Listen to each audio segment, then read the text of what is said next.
Welcome to Better Daily Life, where we are moving forward 1% better every single day. Download the app and supercharge your journey at betterdaily.life. Now it's time to ditch facts and get facts with your host and my dad, Alex Van Houten.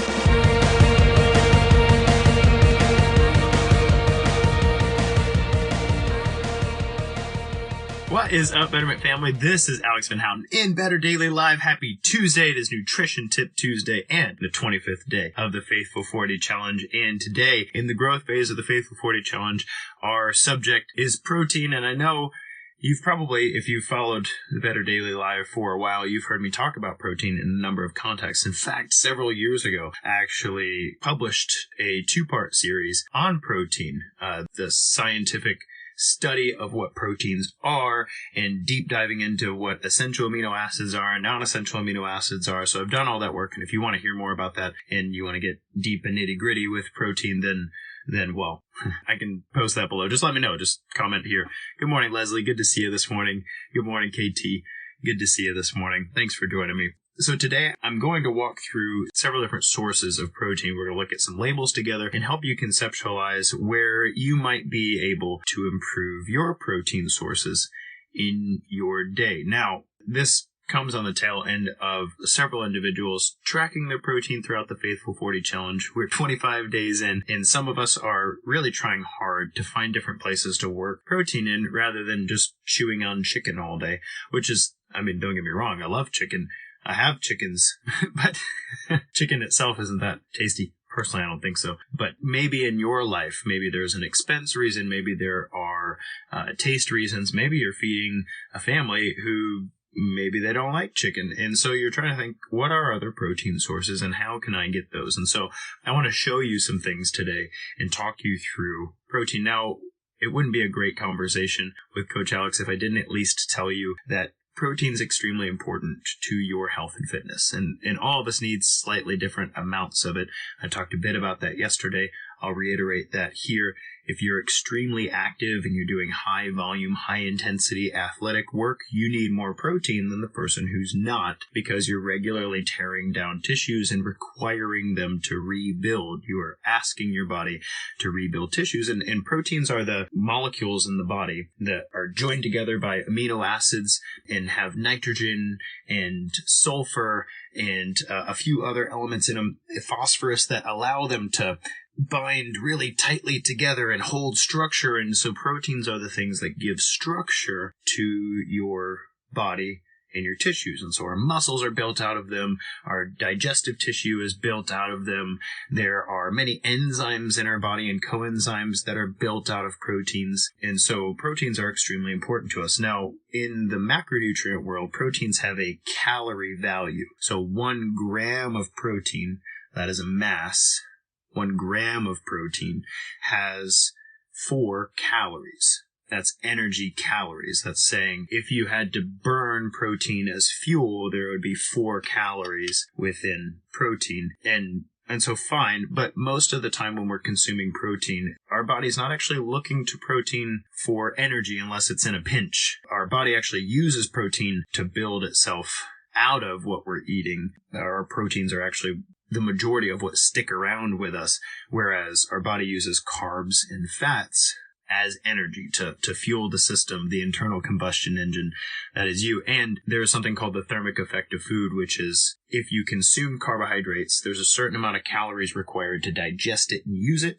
When you consume fats, there's a certain amount of energy required to digest it and use it. And similarly with proteins, and carbs and fats actually have a very low thermic effect, meaning that when you consume a gram of carbohydrates with 4 calories in it, or a gram of fats with 9 calories in it, a lot of those energy molecules stay with you. You actually net a lot. So you're eating butter, for instance. It doesn't take a lot of energy for your body to take that butter, break it down to a usable form, and then use it as energy, or store it in your love handles. It doesn't require a lot of energy for that.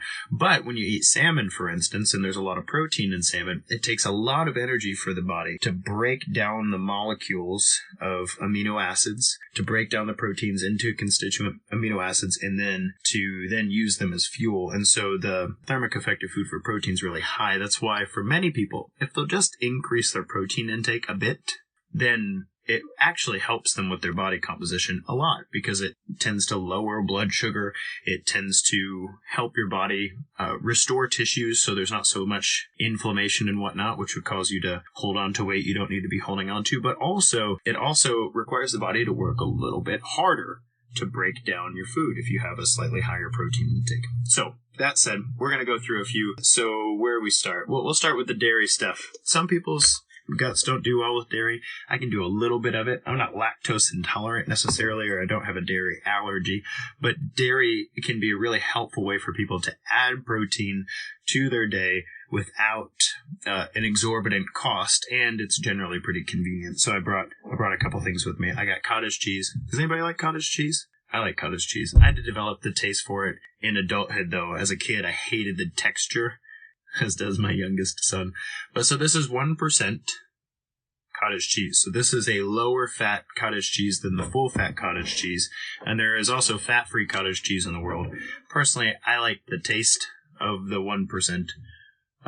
Personally. So 1% cottage cheese has 1 gram of fat per serving, 12 grams of protein per serving, and then 6 grams of carbohydrates. Those carbohydrates are mostly lactose.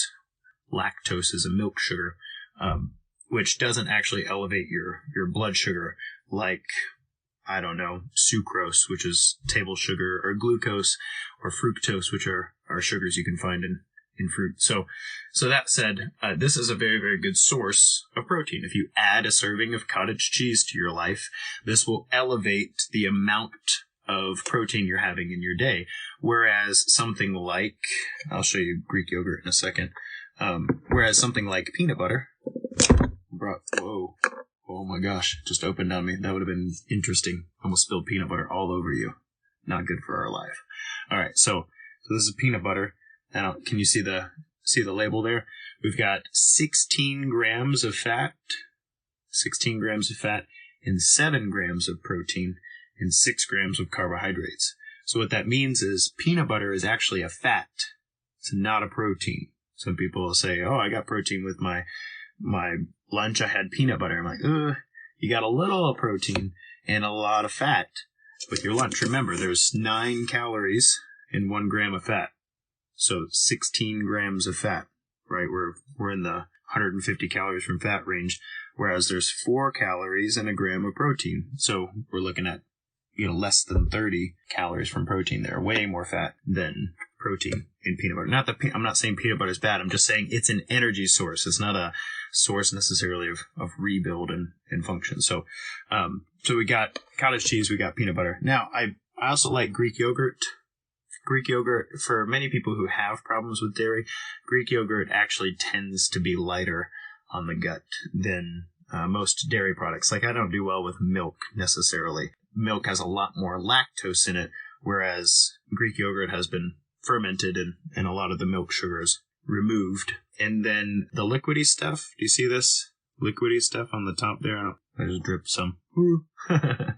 That's whey protein, whereas the solid is casein, C-A-S-E-I-N, casein protein. So some people have a problem with whey, that's the liquidy stuff in your Greek yogurt, and then some people do much better with casein, that's the more solid stuff. Those are 2 types of milk proteins. So that said, I've got 2 types of Greek yogurt here. I've got the 5% and the 2%. 5% milk fat and the 2% milk fat. The 5% has 9 grams of fat per serving and 15 grams of protein per serving. So still pretty high in fat, about 81 calories coming from fat there, whereas you've got 60 calories coming from protein. So the only reason I'm quoting the calories here is so you understand the percentages. So 5% milk fat Greek yogurt, I think it tastes better. It's got a great consistency. You can use it in cooking and that sort of thing. But it also has a higher higher energy intake. So if you are just trying to elevate your protein, you're having a hard time keeping your fats lower throughout the day, then 5% Greek yogurt's not helping you. But then there's 2% Greek yogurt. So some of the fat's been pulled off of here and used as cheese product. That's what we're doing in our industry. We're pulling fats from some dairy products and using them in some form or fashion elsewhere. But this has 3.5 grams of fat in it versus 17 grams of protein. So this is actually quite the bump in protein in a day without also boosting your fat. So then we can move on to, I'll do some plant sources in a second. You guys know I'm gung-ho about canned fish, sardines and salmon, woohoo. You actually might be surprised to know sardines, 22 grams of protein and 9 grams of fat, versus salmon, 17 grams of protein and 4 grams of fat. Sardines are actually higher in fat by percentage, not a lot higher, but a little higher in fat by percentage than salmon, although those fats are omega-3 fatty acids. So in my opinion, if you're going to do a high-fat food, get a lot of omega-3 fatty acids. But both of these are protein sources. Turns out sardines are about 50-50 if you break down the math, and salmon's more like 60-40. So both of these are elevating your protein intake relative to other macronutrients. So I went to, I have a coffee shop I really like, and I go in there, I'll drink coffee, use their Wi-Fi. I'm really paying for their Wi-Fi. I enjoy the coffee, but the atmosphere is good. I'm paying for Wi-Fi in a good atmosphere. So I go up to the counter, I'm like, hey, do you guys have anything with protein in it? I'm a little hungry. And so I see all these pastries and stuff. I'm like, I wonder if they got protein. And they're like, oh yeah, we got something with lots of protein in it here. And so they hand me this sausage sandwich. And I had things to do, so I wasn't feeling terribly educational at the moment, but most sausage is extremely high in fat and not very high in protein at all. So 12 grams of fat per serving with about 4 grams of protein. So I had to chuckle inside because a lot of people are like, oh yeah, I got meat in my sandwich. Like, sausage is basically fat with a little bit of protein sprinkled in, right? So I say that because I found a cool company that makes a good chicken sausage. I like this for quick lunches and stuff. This sort of thing is pretty helpful to me. And there's not a whole bunch of sulfites and that sort of thing like you find in lunch meat. But so they have 12 grams of protein. I don't know if you can see that or not. 12 grams of protein and 4 grams of fat per sausage link. This is Emiliu. I'm probably saying that wrong. Emiliu habanero and tequila sausages. Very tasty. Actually, I like these. They're very good. So, as an idea, this is very, very high protein compared to fats and carbohydrates. That is definitely a protein supplement, protein source. And we've got eggs. Hard to go wrong with eggs. Egg whites are actually 100% protein, whereas your egg white plus your egg yolk, you're getting closer to that 60-40 fat to protein ratio. Great source of protein. I love that eggs, you can build a baby chick out of what's inside an egg. So it has everything it needs to sustain life all by itself. So eggs are a wonderful example of extremely well-rounded food. Whereas cottage cheese is going to add protein to your life and a few trace elements and minerals and whatnot. But an egg, for the same amount of protein, an egg is adding a complete panel of vitamins to your life and a complete panel of things like phosphorus and magnesium, things that are really hard to get a lot of in your day, but they're all there in the egg. And the way we know that eggs are so well-rounded and complete is you can build an entire life form out of just what's inside one little egg. Very cool, isn't it? And then last but not least, people say, hey, what about my plant sources? And plant sources are great, I think, in the world. There is a spectrum of individuals who do really, really well on just plant proteins. There are those people who exist. They do exist. And I think they do really well with just plant proteins. The problem is many people think that if being vegan or vegetarian or pescatarian or whatever works really well for them, then everybody should be doing that. And there's a lot of caveats to that. And I don't intend to get into that discussion here. Although if you guys would care to hear about it, I'd love to talk to you about that. I think I've covered it a few different places here in Better Daily. But anyway, that said, our plant sources can be good sources of protein. At the same time, though, they are great sources of carbohydrates at the same time. They're actually carbs with protein sprinkled into them. So I have peas, sweet peas, green peas right here. These are legumes, just like just like our dark red kidney beans here. They're from the same family as peanut butter. It's weird that we call them peanuts. Peanuts aren't actually nuts. They're legumes. So anyway, your peas have 11 grams of carbohydrates per 3 grams of protein. No fats, but 11 grams of carbs per 3 grams of protein. So eating peas is a carb source, not a protein source. It's carbs with some protein sprinkled in, right? There's more protein in a pea than there is in a potato. There's more protein in a pea than there is in corn, but you're not like, I'm going to make a protein supplement out of eating canned peas. Like, there's 3.5 servings per container. So this entire can of peas has about 11 grams of protein in it. Like, gonna have to eat a lot of those to get to 150, man. And then similarly with beans. So beans are a great source of carbohydrates, great source of dietary fibers. If you overeat them and your body doesn't like lots of fiber at the same time, you'll know about it. So there's 21 grams of carbohydrates in here per serving and 7 grams of protein. So slightly higher protein per gram of carbohydrate than peas over here. But again, in this entire can of beans, we've got 3.5 servings of beans at 7 grams of protein. So we're looking at, 25 grams of protein in this entire can of beans, right? And that would come with about 18 grams of fiber with it. So you watch out, man.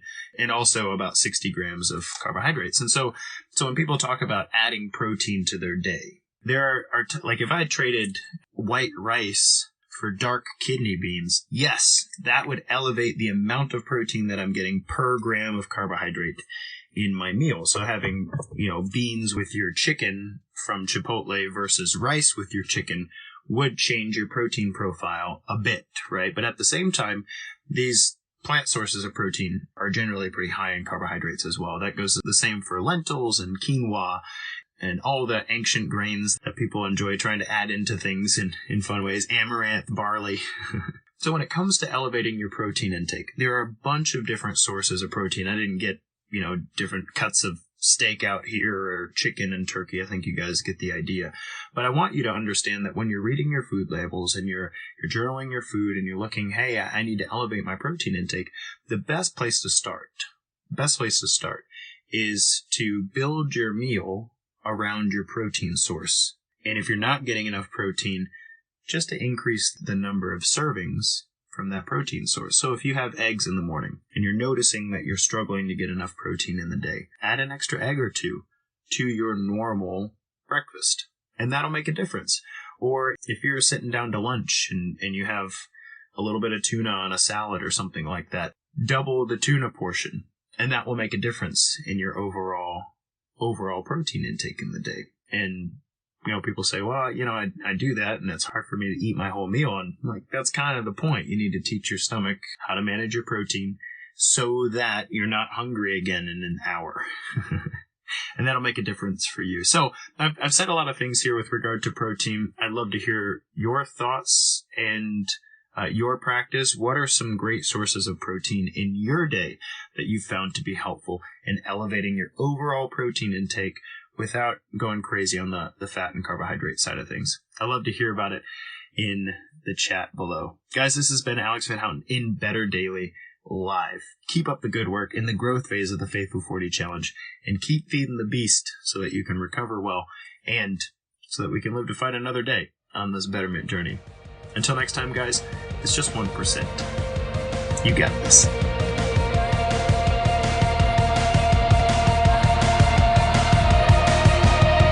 Thank you for joining us for your 1% better. Be you, just better, in mind, body, and spirit. Go to betterdaily.life, download our app, and check out our 5-star coaching resources. We all have a cross to carry. It's lighter when we do it together. Go to betterdaily.life today.